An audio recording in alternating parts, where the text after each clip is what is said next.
Bonsoir, au sommaire de ce JT, cheminots, lycéens, bientôt peut-être routiers, la grogne ne cesse de monter, tour d'horizon des différents mouvements. Retour au championnat pour l'OL qui affronte Lille dimanche face à son ancien club. Claude Puel joue son avenir. Et puis nouvelle fresque murale à Lyon, elle mesure près de 600 mètres carrés et sera inaugurée lors de la fête des Lumières. La mobilisation ne cesse de gagner du terrain. La raffinerie de Feyzin était ce matin toujours à l'arrêt, et ce pour la 4e journée consécutive. Les cheminots ont eux bloqué tôt ce matin le port Édouard Herriot. De leur côté, les lycéens ont à nouveau défilé dans les rues aujourd'hui. Un défilé émaillé une nouvelle fois de nombreux incidents. Des vitrines ont été brisées, un métro vandalisé. Retour sur une journée qui avait pourtant bien commencé. Bertrand Frachon, Jean-Marc Roffa. Donc mal organisé, on s'est mieux organisé aujourd'hui, c'est-à-dire qu'on a commencé à 6h30, 7h à mettre les poubelles et à bloquer le lycée. Nouvelle journée de manifestations et de blocage des lycées. Des jeunes ont de nouveau défilé aujourd'hui par petits groupes dans le centre-ville. Mais en marge, des casseurs sont entrés en action. Bilan des vitrines brisées et des véhicules endommagés. C'est le parpaing qui est juste ici, ouais. J'aurais pas dû me garer à côté de travaux parce que je pense que c'est le parpaing qu'ils ont balancé dans la voiture. Et ça a fait mal, ça a fait mal. Aujourd'hui, malheureusement, nous avons eu quelques incendies, deux incendies de véhicules et également 2 véhicules qui ont été renversés sur les quais et retournés. Donc il y a véritablement une montée en puissance de la violence gratuite qui a été mise en œuvre par un certain nombre de groupes de casseurs. Et de leur côté, les lycéens ne cautionnent pas la casse. En fait, ce qui se passe là, c'est rien à voir avec ce qu'on avait prévu.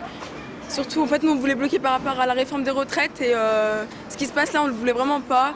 Il faut vite arrêter tout ça, en fait. La police a procédé aujourd'hui à 35 interpellations. Un manifestant a été légèrement blessé, ainsi que 2 policiers. Sachez par ailleurs qu'une nouvelle manifestation est prévue demain à Lyon. Départ à 14h, place Jean Jaurès, direction Bellecour. Des syndicats qui invitent même d'ores et déjà les Français à descendre à nouveau dans la rue mardi prochain, veille du vote du texte au Sénat. Les salariés de Saint-Jean Industrie à Vénissieux, victimes d'un licenciement abusif. C'est la décision rendue il y a quelques jours par le Conseil des prud'hommes à Lyon. Au total, 107 salariés sont concernés. Pour rappel, en 2009, l'entreprise avait été placée en liquidation judiciaire, mettant ainsi sur le carreau l'ensemble du personnel travaillant sur le site. Le liquidateur judiciaire a décidé de faire appel de cette décision. Et puis on vient de l'apprendre, un homme a été interpellé ce matin dans l'affaire du braquage du bureau de change de la rue de la République, survenu le 24 septembre dernier. Il s'agit de la 2e interpellation. Les 3 autres braqueurs du commando, également identifiés, sont pour l'heure toujours en fuite. 200 mètres carrés dédiés à l'écrit, à l'image et au son. La mémo comprenait Médiathèque d'Oulin était présentée aujourd'hui.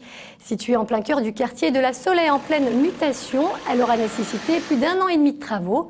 Le public aura accès à près de 85 000 ouvrages, 10 postes multimédia. Un espace dédié au jeune public sera également proposé. On écoute à ce sujet la directrice de la médiathèque au micro de David Segal. On a donc équipé toute la structure, enfin l'espace petite enfance de mobilier adapté, avec des petits transatlantiques, un garage à poussettes pour les mamans, des porte-manteaux qui sont mis à hauteur et on a même pensé à une table allongée dans les toilettes. Les joueurs de l'OL ont repris ce matin le chemin de l'entraînement, signe de la fin de la trêve internationale. Une trêve qui n'aura pas réussi à dissiper la menace qui plane toujours sur Claude Puel. L'entraîneur qui jouera à nouveau son avenir dimanche contre Lille, son ancien club, Brice Jaurès. Malgré la trêve internationale, le sort de Claude Puel reste toujours d'actualité. Hier soir, Jean-Michel Aulas a décalé la date qu'il s'était fixée pour décider de l'avenir de l'entraîneur lyonnais.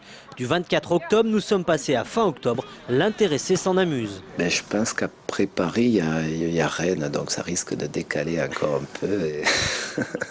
C'est pas dans mon actualité et je me sens pas concerné vraiment par ce genre de choses, par des ultimatums. L'OL, 17e en Ligue 1, doit retrouver l'efficacité en championnat. Pour la première fois de la saison, Lisandro était en conférence de presse. Il ne se cache pas derrière Claude Puel, avec qui il dit entretenir une relation parfaite. Pour l'Argentin, les fautifs, ce sont les joueurs. Nous sommes dans une situation où il est tout à fait logique qu'il y ait des tensions. Ce sont nous les joueurs qui sommes responsables. On doit gérer la pression. Lorsqu'on ne gagne pas, les médias, le public visent toujours l'entraîneur, mais c'est aux joueurs de se sortir de cette situation.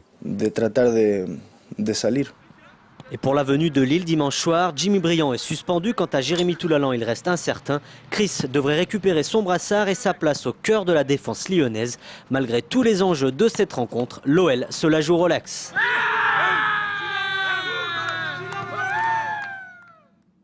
Le salon Tendance Maison a ouvert ses portes aujourd'hui à Eurexpo.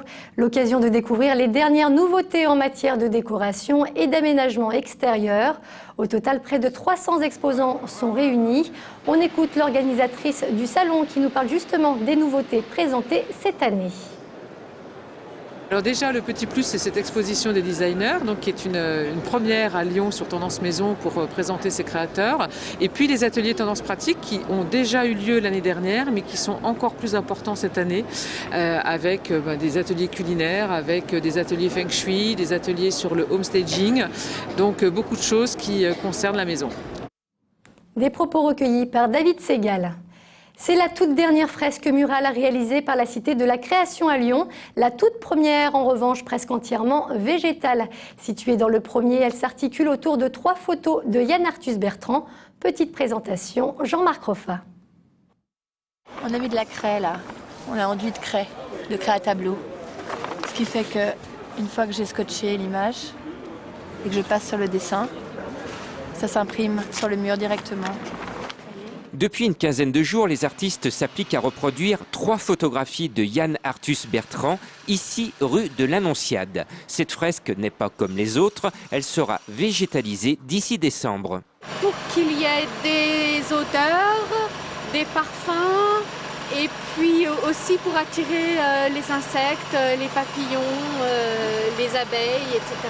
Les espaces verts de la ville de Lyon vont bientôt donner vie à cette fresque, tandis que les services de l'éclairage public vont la mettre en lumière, d'où son nom de fresque végétale lumière. Je suis en train de faire de la salade.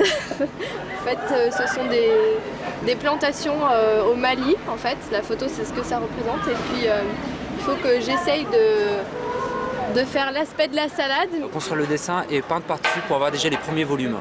Après, par la suite, on va prendre notre matière, on va installer la matière, on va reconstruire tout ça.